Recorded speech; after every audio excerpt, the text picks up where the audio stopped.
జనం తిడితే, జనం ఆక్రోశిస్తే, జనం గట్టిగా మాట్లాడితే జర్నలిస్టులను జైల్లో పెడతారా? జనం గట్టిగా మిమ్మల్ని నిరసిస్తే, జనం గట్టిగా మీ మీద గొంతు విప్పితే దాన్ని చూపెట్టిన పాపానికి ఇవాళ జర్నలిస్టులను జైలుకు పంపుతారా?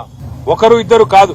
ఇప్పటికీ రేవంత్ రెడ్డి గారి ప్రభుత్వం వచ్చిన తర్వాత ఈ రాష్ట్రంలో ఒకరిద్దరు కాదు, సిద్దిరెడ్డి శ్రీనివాస్ రెడ్డి, గౌతమ్ పోతగోని, ఆకుల శ్రీనివాస్ రెడ్డి, శంకర్ గౌడ్, యారా రంజిత్ రెడ్డి, రాజ్ కుమార్ నాయక్, సరితా యాదవ్, విజయారెడ్డి, రేవతి, తన్వి యాదవ్, శివారెడ్డి.